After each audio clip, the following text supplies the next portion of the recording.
ഇത് നല്ല മധുരമുള്ള തേൻ വരിക്ക ചക്കപ്പഴം. ഇങ്ങനെ കൊടുത്താൽ നമ്മുടെ പുതുതലമുറയിലെ കുഞ്ഞുങ്ങൾക്ക് ഇഷ്ടമല്ല. കൂടി വന്നാൽ ഒരു കഷ്ണോ വല്ലതും അവർ എടുത്തെങ്കിലായി. അവർക്ക് ഇഷ്ടപ്പെടുന്ന രീതിയിൽ ചക്കപ്പഴം എന്തെങ്കിലുമൊക്കെ ഉണ്ടാക്കി കൊടുക്കാൻ നമ്മളും പഠിക്കണ്ടേ? എന്നാൽ അവരും കഴിച്ചുകൊള്ളൂ. ഞാനിന്നിവിടെ ഉണ്ടാക്കുന്നത് ചക്ക ഐസ്ക്രീം. ഇത് ഞാനൊരു 12 ചുള ചക്കപ്പഴം എടുത്തിട്ടുണ്ട്. ഇത് നമുക്കൊന്ന് അരച്ചെടുക്കാം. ഇതിൻ്റെ കൂടെ ഒരു 4 ടേബിൾ സ്പൂൺ പഞ്ചസാരയും കൂടെ ചേർക്കാം. വെള്ളം കൂട്ടാതെ വേണം ഇത് നന്നായിട്ട് അരച്ചെടുക്കാൻ. ചക്കപ്പഴം പഞ്ചസാരയും കൂടെ നന്നായിട്ട് അരച്ച് വെച്ചിട്ടുണ്ട്. ഒട്ടും തരിയില്ലാതെ അരച്ച് വെക്കണം. നമുക്ക് മാറ്റി വെക്കാം. ഇത് 3 ടേബിൾ സ്പൂൺ ഗോതമ്പ് പൊടി,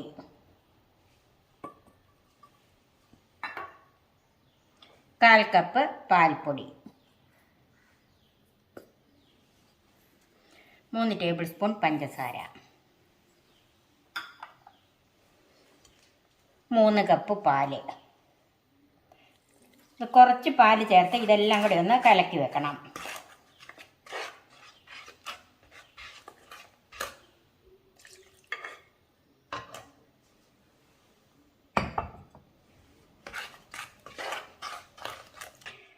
ഗോതമ്പ് പൊടിയും പാൽപ്പൊടിയും പഞ്ചസാരയും കൂടെ ചേർത്തത് കുറച്ച് പാലൊഴിച്ച് നന്നായിട്ട് കലക്കി എടുത്തിട്ടുണ്ട്. ഇനി ബാക്കി പാലും കൂടെ ഇതിൻ്റെ അകത്ത് ചേർക്കാം.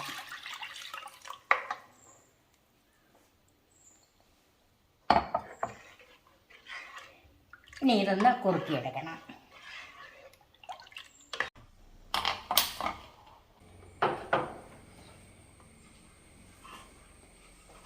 കൈ വിടാതെ ഇളക്കിക്കൊണ്ടിരിക്കണം, അല്ലെങ്കിൽ അടിക്ക് പിടിക്കും.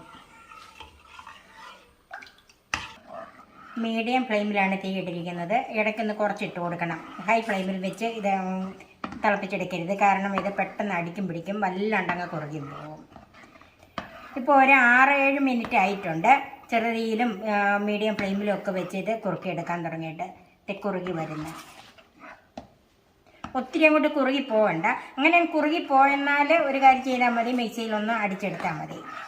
നമ്മൾ കഴിവതും അത് ഒത്തിരി കുറുകി കട്ട പിടിക്കാതെ നോക്കുക. ഇത് ആവശ്യത്തിന് കുറുകിയിട്ടുണ്ട്. ഞാൻ തീ ഓഫ് ചെയ്യുവാണ്. ഇപ്പം ഒരു 7 മിനിറ്റ് കഴിഞ്ഞ് തീ ഓഫ് ചെയ്യുവാണ്. ഇത് കുറച്ച് ചൂടാറാനായിട്ട് ഒന്ന് മാറ്റി വെക്കാം. ഇപ്പം ഇത് ചെറു ചൂടായിട്ടുണ്ട്. ഇതിലേക്ക് നമ്മൾ അരച്ച് വെച്ചിരിക്കുന്ന ചക്കപ്പഴം ചേർക്കണം.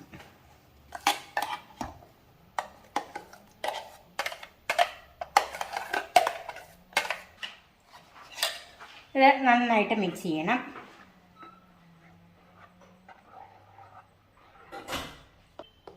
ഇതിലേക്ക് ഞാൻ യാതൊരു എസൻസും ചേർക്കുന്നില്ല. അങ്ങനെ എസൻസ് ചേർത്താൽ ചക്കപ്പഴത്തിൻ്റെ ഫ്ലേവർ മാറിപ്പോകും. ഇത് ചക്കപ്പഴം ഐസ്ക്രീം ആയതുകൊണ്ട് ആ ഫ്ലേവർ തന്നെ കിട്ടാൻ വേണ്ടിയിട്ട് വേറെ എസൻസ് ഒന്നും ചേർക്കുന്നില്ല. ഇപ്പം ചക്കപ്പഴവും പാല് കുറുക്കിയതും എല്ലാം കൂടെ നന്നായിട്ട് യോജിച്ച് വന്നിട്ടുണ്ട്. ഇനി നമുക്ക് ഒരു പാത്രത്തിലേക്ക് മാറ്റാം.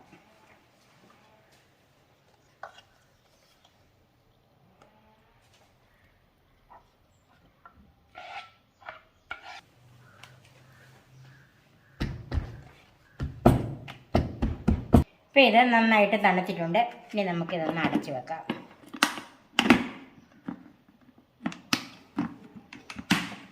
രണ്ട് മണിക്കൂർ നേരം ഫ്രീസറിൽ വെക്കണം. 2 മണിക്കൂർ ഫ്രീസറിൽ വെച്ച ഐസ്ക്രീമാണ്. ഒന്ന് നോക്കാം.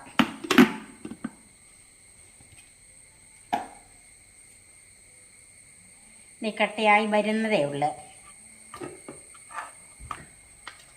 ഇത് ഒന്നോടെ മിക്സിയിലൊന്ന് അടിച്ചെടുക്കണം.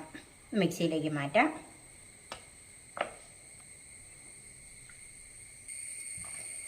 ഞാനിപ്പോൾ ഇത് ഒരു പ്രാവശ്യമായിട്ടാണ് അടിച്ചെടുക്കുന്നത്. ഇപ്പോൾ ഇത് 1 മിനിറ്റ് അടിച്ചെടുത്തിട്ടുണ്ട്.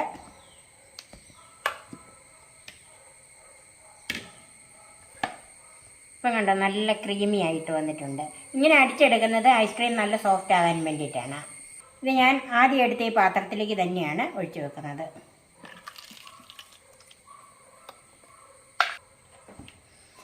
ഇത് നമുക്ക് നന്നായിട്ട് അടച്ചു വെക്കാം. ഇനി ഇത് 6 മുതൽ 8 മണിക്കൂർ വരെ ഫ്രീസറിൽ തന്നെ സൂക്ഷിക്കണം. ഈ ഐസ്ക്രീം ഓവർനൈറ്റ് ഫ്രീസറിൽ വെച്ചിരുന്നാണ്. ഇനി നമുക്കൊന്ന് നോക്കാം. നല്ല പാകമായിട്ടുണ്ട്. നമ്മുടെ ഐസ്ക്രീം സെർവ് ചെയ്യാൻ തയ്യാറായി. ഇനി നമുക്ക് ഒരു പാത്രത്തിലേക്ക് സെർവ് ചെയ്യാം.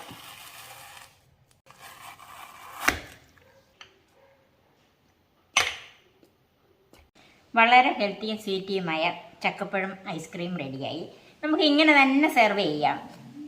ഗസ്റ്റൊക്കെ വരുമ്പോഴത്തേക്കും നമുക്കിതൊന്ന് ഗാർണിഷ് ചെയ്ത് കൊടുക്കുന്നതല്ലേ നല്ലത്. അങ്ങനെ ഗാർണിഷ് ചെയ്യാൻ വേണ്ടിയിട്ട് ഞാൻ പഞ്ചസാര കാരമലൈസ് ചെയ്തതിനകത്തോട്ട് കുറച്ച് കാഷ്യൂനട്ടും ബദാമും ചേർത്ത് ഒന്ന് ഹാർഡാക്കി എടുത്തിട്ട് അതൊന്ന് തണുത്തതിന് ശേഷം പൊടിച്ചെടുത്തതാണിത്. ഈ ചക്കപ്പഴം ഐസ്ക്രീം മുതിർന്നവർക്കും കുട്ടികൾക്കും എല്ലാവർക്കും ഒരുപോലെ ഇഷ്ടപ്പെടുന്നതാണ്. നിങ്ങളും ഇതൊന്ന് ട്രൈ ചെയ്ത് നോക്കണം. എൻ്റെ ഈ ചാനൽ സബ്സ്ക്രൈബ് ചെയ്യാനും ഫേസ്ബുക്ക് പേജ് ലൈക്ക് ചെയ്യാനും ഷെയർ ചെയ്യാനും കമൻറ്റ്സ് അറിയിക്കാനും മറക്കരുത്. പുതിയ പുതിയ വിഭവങ്ങളുമായി നമുക്ക് വീണ്ടും കാണാം. ഞാൻ സോഫി കുര്യാക്കോസ്.